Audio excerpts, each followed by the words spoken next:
Hello friend, MS Excel 2013 सीखने की series का ये फर्स्ट वीडियो है और इस वीडियो में मैं आपको MS एक्सेल का इंट्रोडक्शन और कुछ बेसिक फॉर्मूलाज के बारे में बताऊंगा। तो चलिए शुरू करते हैं। मैं हूं अभिषेक और आप देख रहे हैं माइक्रो सॉल्यूशन।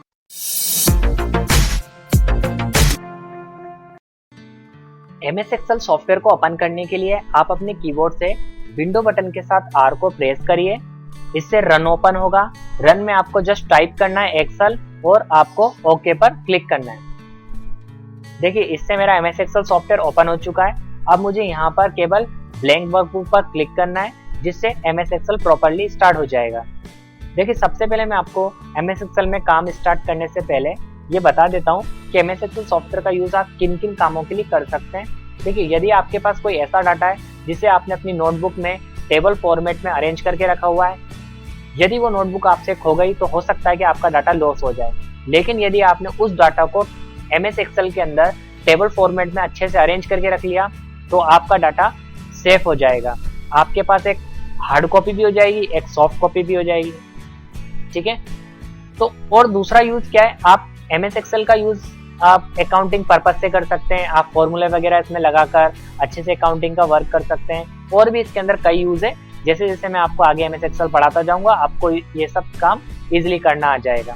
आज के इस वीडियो में मैं केवल आपको बताने वाला हूँ, एक स्टूडेंट की मार्कशीट का आपको एग्जांपल दे रहा हूँ कि यदि किसी स्कूल को एक सभी स्टूडेंट की इंफॉर्मेशन, जो भी वो किसी भी सब्जेक्ट में पास हुए हैं, उन्होंने कितना, उनके टोटल कितने नंबर आए, कितनी परसेंटेज है, किस स्टूडेंट की कितनी डिवीजन बनी है, ऐसा अगर उसको अरेंज करके रखना हो तो कैसे करेंगे।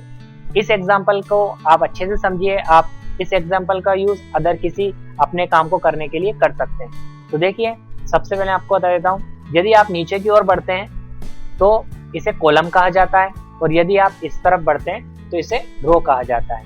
ठीक है। और एक जो पर्टिकुलर आपको दिखाई दे रहा है ब्लॉक, इसे हम सेल कहते हैं, और हर सेल का एक पर्टिकुलर एड्रेस होता है। जैसा इस सेल का एड्रेस आपको दिखाई दे रहा है, इसका एड्रेस है D4। D4 क्यों है? क्योंकि ऊपर से किस कॉलम में है, D वाली लाइन में है, और इधर से 4 वाली लाइन में, इसलिए सेल का एड्रेस माना जाएगा D4। यदि मैं इसको इस तरह से सेलेक्ट कर दूं, कंप्लीट कुछ मैंने सेल्स को आपस में सेलेक्ट कर दिया, तो अब एड्रेस बोला जाएगा D4 से F8 तक, क्योंकि इधर से F है और लास्ट कहां तक है, 8 तक। तो इसका एड्रेस हो गया D4 से F4 तक। ओके। अब यहां पर मैं एक स्टूडेंट की मार्कशीट क्रिएट करूंगा। एक एग्जांपल है ये ओनली। सबसे पहले मैं एक फील्ड बना रहा हूं जिसका नाम है सीरियल नंबर, या आप इसे कॉलम भी कह सकते हैं। मैं कॉलम तैयार कर रहा हूं। फिर मैं लिख रहा हूं स्टूडेंट नेम।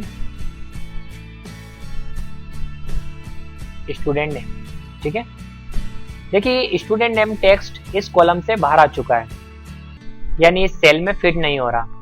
तो इसके लिए कुछ नहीं करना है, आपको जस्ट ये अपने माउस के पॉइंटर को ऊपर ले जाना है और यहां रखकर बस थोड़ा सा ड्रैग कर दें, ये आपका फिट हो जाएगा इसमें टेक्स्ट। नेक्स्ट मैं यहाँ पर कुछ सब्जेक्ट ले रहा हूं। जैसे मैंने फर्स्ट सब्जेक्ट लिया फिजिक्स, केमिस्ट्री, बायो, शॉर्ट में लिख रहा हूं मैं हिंदी, इंग्लिश। हिंदी की स्पेलिंग सही कर लेते हैं, हिंदी, इंग्लिश। ठीक है। एक सब्जेक्ट और ले लेता हूं, कंप्यूटर। ओके। और यहां पर एक फील्ड ले रहा हूं नेक्स्ट, टोटल। यहां पर परसेंटेज, नेक्स्ट डिवीजन। ओके। ये मैंने कुछ यहां पर फील्ड्स बना लिए हैं, इन्हें हम क्या कहते हैं, फील्ड्स कहते हैं। ठीक है। कंप्यूटर वाले को भी थोड़ा सा सेट कर देता हूं। अब देखिए, यदि आपको सीरियल नंबर जैसे आपको 1 से लेकर आगे के और कंटिन्यू चाहिए, तो आप कुछ सीरियल नंबर को तो फीड कर लीजिए। जैसे मैंने 1, 2, 3 फीड कर लिया। अब क्या करें, इन्हें सेलेक्ट करें एक साथ। सेलेक्ट करने के लिए फर्स्ट सेल पर जाएं जहां से सेलेक्ट करना है। माउस का जो आपका पॉइंटर है इसको बीच में रखें और बटन दबाते हुए माउस का इसे सेलेक्ट कर लें। जब ये सेलेक्ट हो जाए तो इस कॉर्नर पे ले जाएं। जैसे अब इस कॉर्नर के इस डॉट पर लेकर जाएंगे अपने माउस के पॉइंटर को, तो छोटा सा प्लस बन जाएगा। ठीक है। इसको आपको क्या करना है, ड्रैग करना है। बस माउस के बटन को आप दबा के रखिए और इसे खींचिए। जैसे आप इसको ड्रैग करेंगे तो देखिए आपका ऑटोमेटिक सीरियल नंबर आगे की ओर आ जाएगा, आपको टाइप नहीं करना पड़ेगा।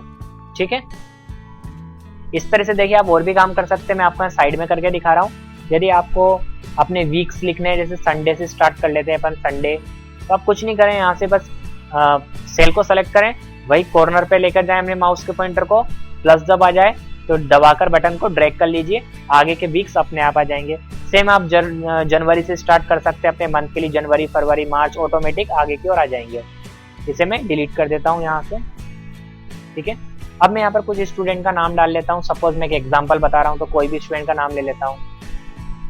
ओके, फिजिक्स में सपोज उसके नंबर आए हैं कुछ ऐसे 86 आए, मैं यहाँ पर कुछ नंबर को एंटर कर रहा हूँ। ठीक है, अब जो मेन चीज है वो यहाँ से स्टार्ट होती है। नंबर आपने फीड कर लिए यहाँ से।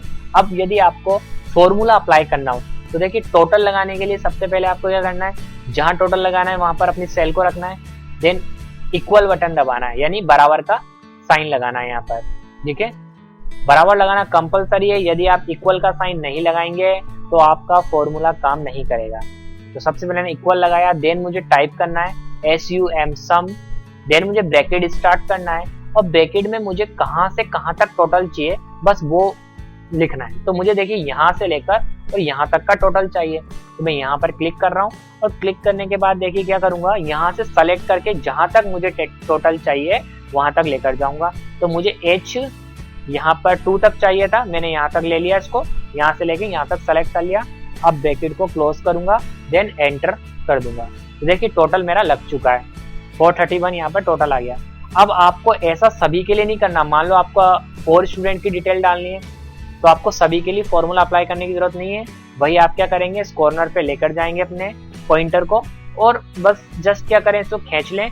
फॉर्मूला सभी रोज के लिए अप्लाई हो जाएगा, मतलब सभी के लिए अप्लाई हो जाएगा आगे। अभी जीरो इसलिए दिखाई दे रहा है क्योंकि मैंने डाटा नहीं डाला हुआ है। ठीक है, एक डाटा और मैं आपको एंटर करके दिखाता हूं। जैसे मैंने यहाँ पे लिखा राम, देखिए ऑटोमेटिक टोटल लग रहा है। यदि आप देख रहे होंगे तो मैं टोटल नहीं लगा रहा हूँ, अपने आप टोटल लगते जा रहा है। तो यदि आप एक बार फॉर्मूला लगा लेते हैं तो आपको बार बार फॉर्मूला अप्लाई करने की जरूरत नहीं पड़ेगी, आपका फॉर्मूला ऑटोमेटिक लगता जाएगा। ठीक है, इस तरह से मैंने यहाँ पर टोटल लगाया है। अब देखिए परसेंटेज किस तरह से लगाते हैं। परसेंटेज लगाने के लिए आपको वही सबसे पहले इक्वल बटन दबाना है। ठीक है, इससे आपका इक्वल सिंबल सबसे पहले आ जाएगा। अब देखिए जो आपका परसेंटेज होता है वो टोटल पर डिपेंड करता है, तो आपको ये देखना है कि टोटल आपका किस सेल में। तो बस जस्ट मैं यहाँ पर क्लिक कर दूंगा, जो मेरा फर्स्ट टोटल है वो इस सेल में जिसका नाम है I1। ठीक है, I2 सॉरी। तो ये यहाँ पर ऑटोमेटिक ले लेगा, आपको टाइप करने की जरूरत नहीं है। आप जैसे क्लिक करेंगे I2 यहाँ पर आ जाएगा। अब आपको क्या करना है, आपको परसेंटेज का फॉर्मूला याद होगा कि परसेंटेज कैसे निकालते हैं। बस मैं वही यहाँ पर अप्लाई कर दूंगा कि जो मेरा I2 में टोटल पड़ा है उस पर परसेंटेज अप्लाई हो जाए। तो मैं इसके लिए डिवाइड का साइन लगाऊंगा। डिवाइड का साइन लगाने के बाद मेरे पास नंबर ऑफ सब्जेक्ट कितने हैं, तो यदि मैं इनको 100 के हिसाब से मान लूँ कि 100 में से नंबर आए हुए हैं तो कितने हो जाएंगे मेरे पास, 1 2 3 4 5, यानी 500 मेरे पास हो गया। इंटू के बाद मुझे 100 यहाँ पर दबाना है। तो आपको परसेंटेज का फॉर्मूला याद होगा। बस अब मुझे क्या करना है, एंटर करना है। तो देखिए परसेंटेज लग चुकी है। अब वही मैं सभी के लिए अप्लाई कर लेता हूँ। यहाँ पर वही कॉर्नर पर ले जाता हूँ जिससे मेरा प्लस आ जाएगा छोटा वाला। अब मुझे यहाँ से इसे ड्रैग एंड ड्रॉप करना है। बस ड्रैग करूंगा, ये अपने आप आ जाएगा। आप ऐसे नहीं करेंगे, ऐसे करेंगे तो आपकी सेल सेलेक्ट होगी, सारी जो आपस में सेल्स हैं वो सेलेक्ट हो जाएंगी। तो ऐसे नहीं करना है, आपको करना है कॉर्नर पे ले जाना है। जब छोटा प्लस बन जाए तब खींचिएगा, बटन दबा के रखिएगा फिर खींचिएगा। देखिए अब आपको क्या निकालना है, डिवीजन। और आपको मालूम है कि डिवीजन हमेशा परसेंटेज पर डिपेंड करती है। यदि आपकी परसेंटेज अच्छी है तो आपकी डिवीजन अच्छी आएगी। तो आप अपने हिसाब से डिवीजन का फॉर्मूला सेट कर सकते हैं कि आपको एक क्राइटेरिया यहाँ पर सेट करना होगा कि इतने परसेंटेज वाले ये डिवीजन से पास हो, इतनी परसेंटेज वाले ये डिवीजन से पास हो, और इससे कम वाले ये डिवीजन से पास हो। तो मैं एक काल्पनिक क्राइटेरिया सेट करूंगा, आप अपने अकॉर्डिंग सेट कर सकते हैं। तो चलिए स्टार्ट कर रहा हूँ। इक्वल लगाना है सबसे पहले, देन आपको इफ लिखना है। इफ लिखने के बाद ब्रैकेट स्टार्ट करना है। इफ लगाना बहुत जरूरी है क्योंकि फॉर्मूला पूरा इफ पर डिपेंड करेगा। ब्रैकेट स्टार्ट करने के बाद आप उस सेल को सेलेक्ट करिए जिसमें आपकी परसेंटेज है। मेरी परसेंटेज जो है वो J और 2 में, मैंने J2 वाली सेल को सेलेक्ट कर लिया। ठीक है, अब आपको लिखना है J2 में जो वैल्यू है यदि वो ग्रेटर देन हो और इक्वल हो किसके, 60 के, तो एक कोमा आपको नीचे लगाना है सबसे पहले, फिर डबल इंड कोमा लगाना है। डबल इंड कोमा में आपको क्या करना है, वो टाइप करना है जो आपको प्रिंट करना है। तो मुझे प्रिंट करना है फर्स्ट डिवीजन। यदि J2 में जो वैल्यू है वो ग्रेटर देन हो 60 से या 60 के इक्वल हो तो प्रिंट करे फर्स्ट डिवीजन। लेकिन यदि ऐसा ना हो तो क्या प्रिंट करे, तो उसके लिए मुझे फिर से कंडीशन बनानी है। फिर मैंने लिखना है इफ, फिर ब्रैकेट स्टार्ट करना है और फिर से मुझे वही सेल का एड्रेस देना है, J2 greater than equal to, मैंने यहाँ पर क्राइटेरिया ले लिया 47। यदि 47 हो तो प्रिंट करेगा मेरा सेकंड डिवीजन। ठीक है, यदि ऐसा भी ना हो तो फिर से मैंने इफ स्टार्ट करा और यहाँ पर टाइप करा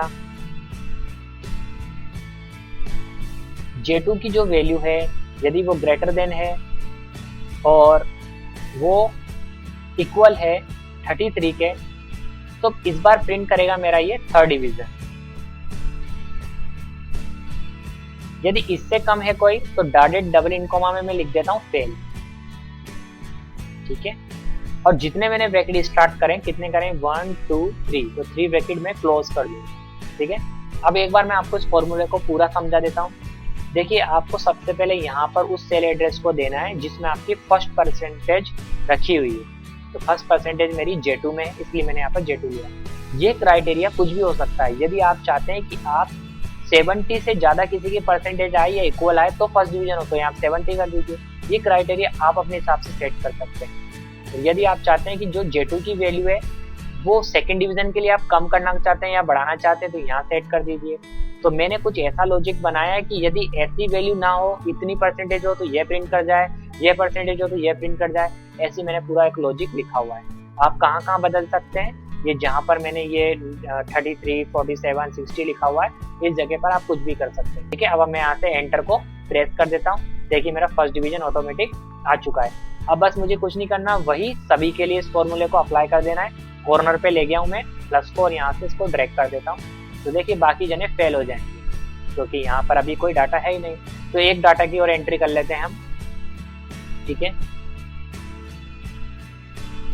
मैंने यहाँ पर एक नाम और दिया और यहाँ पर मैं कुछ मार्क्स ले लेता हूँ। देखिए, ऑटोमेटिक टोटल भी लगते जा रहा है और परसेंटेज भी लगती जा रही है और डिवीजन भी आ चुकी है। तो इस तरीके से आप कुछ बेसिक फॉर्मूले अप्लाई कर सकते हैं। टोटल लगा सकते हैं, परसेंटेज लगा सकते हैं, डिवीजन लगा सकते हैं। ठीक है, अब मैं आपको यहाँ पर कुछ साइड में और फॉर्मूले भी अप्लाई करके दिखा रहा हूँ। ये तो एक एग्जांपल था कि इस तरह से आप कुछ स्टूडेंट का रिकॉर्ड मेंटेन करके रख सकते हैं। ठीक है, अब जैसे मान लो यहाँ साइड में देखिएगा, मान लो आपके पास ये 5 और 6 ये 2 नंबर है किसी सेल में, आपको इनका मल्टीप्लिकेशन यहाँ चाहिए। तो आप क्या करेंगे, सिंपल वही इक्वल लगाएं, यहाँ क्लिक करें, इनटू का साइन प्रेस करें कीबोर्ड से, देन यहाँ क्लिक करें, जिसको जिससे मल्टीप्लाई करना मैंने वहां पर क्लिक कर दिया और एंटर प्रेस कर दीजिए। देखिए, यहाँ पर मल्टीप्लिकेशन हो चुका है।